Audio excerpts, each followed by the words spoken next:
అసలు ఈ మీర్పేట ఘటనలో నిందితుడైనటువంటి గురుమూర్తి భార్యను చంపేసిన తర్వాత ఎంత క్రిమినల్ బ్రెయిన్తో, అంటే శరీరాన్ని ముక్కలు ముక్కలుగా కట్ చేసి అసలు ప్రెషర్ కుక్కర్లో పెట్టి వండడం, అంటే ఆనవాళ్ళు లేకుండా చేసేటువంటి ప్రయత్నం చేశాడు. నేను అదే అంటున్నా. ఇప్పుడు అతని మానసిక స్థాయి ఒక స్థాయి వరకు ఉంటే, అనుమానించే స్థాయి వరకు మాత్రమే ఉంటేనే ఆ కొట్టడము, ఆమె చనిపోవడము.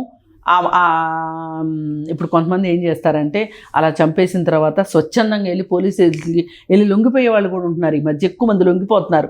ఎలాగో పోలీసులు పట్టుకుంటారు, ఎందుకు లేని ముందే లొంగిపోతున్నారు. అది ఒక విధానం. రెండోది ఏంటి అంటే, ఆ తర్వాత ఇతను చేసిన వ్యవహారాలను బట్టి ఇతని మానసిక స్థితి ఏంటి అనేది మనకు అర్థమవుతుంది. పోని ఇవన్నీ చేయలేదు అనుకుందామండి, పాజిటివ్గా మనం ఆలోచించి ఈ స్టోరీ ఎందుకు చెప్పాడు, ఇలాంటి స్టోరీ చెప్పటం ఏంటి? అసలు ఆయన చెప్పిన స్టోరీ విని పోలీసులు విస్తుపోవడం ఏంటి అంటే, ఆమె శరీరంలో ఉన్నటువంటి బోన్స్ నుంచి మాంసాన్ని వేరు చేసి ఆ బోన్స్ని కాల్చేసి వాటిని పిండి చేసి చెరువులు కలిపేశాడట. అంటే ఎంత క్రిమినల్ బ్రెయిన్తో ఆలోచించారు. అది నోటోరియస్ క్రిమినల్ బ్రెయిన్, అది నోటోరియస్. అసలు అతను ఇప్పుడు సైన్స్ పరిభాషకు కూడా అందనంత క్రిమినల్ అయితేనే ఇలా చేయగలుగుతాడు. అన్ని తెలివితేటలు ఎలా వచ్చినాయి అంటారు మేడం? ఏమక్కర్లా, అంటే ఆ ఘటన నుంచి తప్పించుకునే ప్రయత్నం ఎలా, అంతే. అది ఇప్పుడు చాలా హత్యలు ఎలా జరుగుతున్నాయి, నెట్లో చూసి జరుగుతున్నాయి. ఎగ్జాక్ట్లీ. ఈ మధ్య ఎవరైనా ఆత్మహత్య చేసుకుంటే ఆత్మహత్య తర్వాత వాళ్ళ ఫోన్ని విశ్లేషిస్తే వాళ్ళు గూగుల్లో సెర్చ్ చేసిన విషయాలను బట్టి తెలుస్తుంది.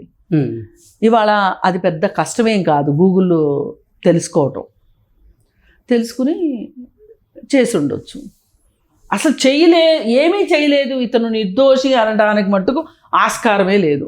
ఎలా చేశాడన్నది అతను చెప్తాడా, చెప్పిస్తారా ఏంటి అనేది తర్వాత విషయం. కానీ ఏది ఏమైనా ఈ సందర్భంగా మనం ఆలోచించాల్సింది ఏంటి అంటే, అసలు ఇంత ప్రమాదకర పరిస్థితుల్లో కుటుంబాలు ఎందుకు ఉంటున్నాయి, కుటుంబాలు ఇలా అవ్వడానికి కారణాలు ఏంటి, అసలు మనుషుల మనస్తత్వాల్లో ఇంతటి పైశాచికత్వం మనం ఇంతకుముందు చూడలే. ఇంత పైశాచికత్వం పెరగడానికి అసలు నేషనల్ క్రైమ్ బ్యూరో ఆఫ్ రికార్డ్స్ని పరిశీలిస్తే క్రైమ్ రేట్ విపరీతంగా పెరుగుతుంది, కుటుంబ హింస విపరీతంగా పెరుగుతుంది. ఈ కుటుంబ హింస పెరగడానికి కారణాలు ఆర్థిక కారణాలా, సామాజిక కారణాలా, వివాహేతర సంబంధాలా, అసలు నిజంగా వివాహేతర సంబంధాలు ఉన్నాయా, లేకపోతే వీళ్ళు అనుమానపడుతున్నారా, ఇదంతా తేలాల్సిన అవసరం ఉంది.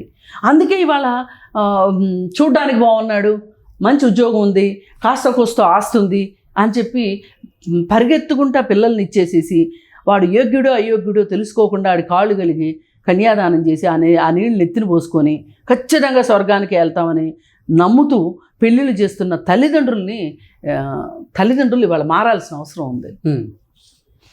మొదటి విషయం. ఎగ్జాక్ట్. అలాగే పిల్లల్ని పెంచేటప్పుడు తల్లిదండ్రులు కూడా ఏమాత్రం అపసవ్యంగా ఉన్నా కానీ పిల్లలు పెళ్లి చేస్తే మారతాడని, పెళ్లి చేస్తే పిచ్చి కుదురుతుందని, పిచ్చి కుదిరితే పెళ్ళి అవుద్దని ఈ మాటలు మాట్లాడడం ఆపేసి అసలు మన సొసైటీలో వెల్బీయింగ్ ఉందా లేదా. ఇవాళ ఐక్యరాజ్య సమితి ఏం చెప్తుంది, ఒకప్పుడు ఏం చెప్పేదంటే ఆరోగ్యకరమైన మనిషి అంటే 2 కాళ్ళు 2 చేతులు ఆరోగ్యంగా ఉండి మెదడు ఉంటే చాలు అనేవాళ్ళు.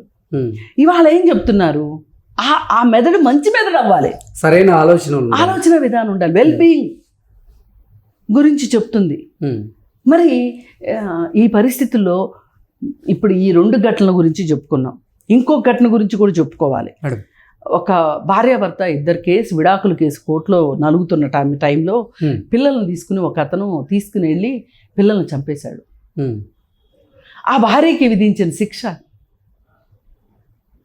నేను ఇంకే రకంగానూ శిక్షించలేకపోతున్నాను ఈ అమ్మాయిని, పిల్లలు చంపేసి శిక్ష విధిస్తాను అనే ఉద్దేశంతో ఇప్పుడు ఆ తల్లి పరిస్థితి, మానసిక పరిస్థితి ఏంటి చెప్పండి.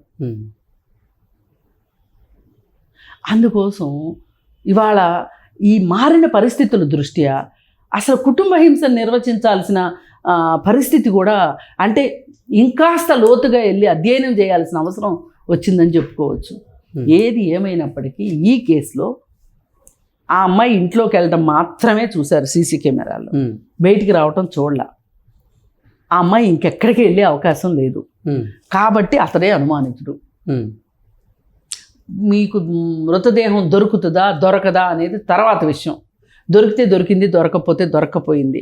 చట్టంలో నుంచి అవసరమైతే ఒక వెసులుబాటు తీసుకుని రేర్ ఎక్సెప్షనల్ కేసు కింద చూసి, ఇప్పుడు మన సాక్ష్యాధారాలే మనకి ఇంపార్టెంట్. మన ఇండియన్ పీనల్ కోడ్లో మృతదేహం దొరకాలి, దొరికితేనే, దొరకందే చేయటానికి లేదు. అనుమానితుడిని నిందితుడిగా మార్చాలి అంటే, నిందితుడిని చేయాలి అంటే మృతదేహం దొరకాలి. కానీ ఈ రేర్ ఎక్సెప్షన్ కేసు కింద తీసుకొని అతన్ని శిక్షించాలని కోరుకుంటున్నాం. అతని అవసరమైతే అతని సైకో అనాలిసిస్ టెస్ట్ చేసైనా సరే, ఇది ఒక రీసెర్చ్ కేసు, ఇది ఒక కేస్ స్టడీ కింద చూడాలనుకుంటున్నాను నేను. అయితేనే అసలు ఎందుకు మనుషులు ఇలా మారుతున్నారు తెలియాలి. మనకు ఒక నిందితుడు, అనుమానితుడు దొరికాడు అనగానే అండర్ ట్రయల్ ఖైదీగానో లేకపోతే కన్విక్షన్ వేసో జైల్లో మగ్గించడం కాదు కావాల్సింది. అలా అని నేను బయటకు వదిలిపెట్టమని కూడా అనట్లా. వీళ్ళని ఎల్ఐ చెయ్యాలి. ఆర్మీ ట్రైనింగ్లో ఒక క్రమశిక్షణతో కూడినటువంటి ట్రైనింగ్ని ఇస్తారు అంటారు. అటువంటి ఆర్మీలో చేసినటువంటి ఇతను క్రమశిక్షణతో బిహేవ్ చేయకుండా క్రమశిక్షణ కొరవడేలాగా ఇతను భార్యను అంత కర్కశంగా చంపడం ఎలా చూడొచ్చు మేడం? లేదండి, ఇక్కడ మనము అతని వృత్తికి ప్రవృత్తికి సంబంధం లేదు, అతని మానసిక స్థాయికి సంబంధం లేదు. బహుశా అసలు ఆర్మీలో చేరటం వల్లే అతని మానసిక స్థితి అలా మారిందేమో, అసలే కోతి ఆ పైన కళ్ళు తాగింది అన్నట్లు తయారయ్యాడేమో. ఏది ఏమైనా ఈవేళ ఆ అమ్మాయిని, ఆ పిల్లలకి తల్లినివ్వాల్సిన బాధ్యత అయితే పోలీసులకు ఉంది. అది బతికుందా బతికలేదా ఆ అమ్మాయి అనేది వేరే విషయం. ఇప్పుడు ఇదైతే బాధ్యతే కదా, పోలీసులదే కదా ఈ బాధ్యత. చచ్చిపోతే చచ్చిపోయిందని చెప్పండి, బతుకుంటే బతుకుందని చెప్పండి. ఇతను ఇంత స్టోరీ చెప్పిన తర్వాత నేను చేయలేదు అని అతను అనే అవకాశం లేదు అని చెప్తున్నా నేను. దానికి ఆధారంగా మీరు సైకో అనాలిసిస్ టెస్ట్ చేయండి, అతని మనస్తత్వం ఏంటో తెలిసిపోతుంది. తెలిస్తే ఇతను చెప్పిన స్టోరీకి, ఈ ఎనాలిసిస్కి, ఈ భార్య కనిపించకపోవటానికి మీకు ఒక కనెక్షన్ దొరుకుతుంది ఖచ్చితంగా. దొరకకపోవడం అనేది ఉండదు. ఏది ఏమైనా కుటుంబాలు ఇలా అవటం, ఇది విచ్ఛిన్నం అయిపోయింది ఇప్పుడు ఈ కుటుంబం. తండ్రి చూస్తే రేపు జైలుకి పోవాల్సిందే, తల్లి చూస్తే చచ్చిపోయింది. ఈ పిల్లల పరిస్థితి ఏంటి? రేపు వీళ్ళు పెరిగే క్రమంలో ఎంత వేదన అనుభవిస్తారు వీళ్ళు పూర్తిగా ఆరోగ్యకరమైన పౌరులుగా ఎదగలుగుతారా అనేది చూడాలి. ఇప్పుడు ఈ కేసుని నేను కేస్ స్టడీగా చేయాలనేది కూడా ఎందుకు అంటే, మనం వీళ్ళని రక్షించుకోలేకపోయాం, ఆమెను రక్షించుకోలేకపోయాం, తద్వారా ఆ పిల్లలు బలైపోయారు. ఇప్పుడు మరి వేరే వాళ్ళు కూడా అలా జరగకూడదు కదా, అందుకని నేను మాట్లాడుతున్నా. ఈ కేసుని ఛాలెంజ్గా తీసుకోవాల్సిందే. ఈ కేసు మొన్న గర్భిణీతో ఉన్న స్త్రీని చంపిన తన విషయంలో కూడా చాలా సీరియస్గా ఈ 2 కేస్ స్టడీస్ని ప్రభుత్వం చాలా సీరియస్గా తీసుకోవాలి. కానీ ప్రభుత్వం కంటే కూడా women and child welfare department దీని మీద, కుటుంబ సంక్షేమం కదా కావాల్సింది. అడిదిరిగి మనకు కావాల్సింది ఏంటి? ఆరోగ్యకరమైన కుటుంబమే కదా కావాల్సింది. ఆరోగ్యకరమైన కుటుంబం నుంచే ఆరోగ్యకరమైన పౌరులు బయటకు వస్తారు. అదే కదా మనకు కావాల్సింది.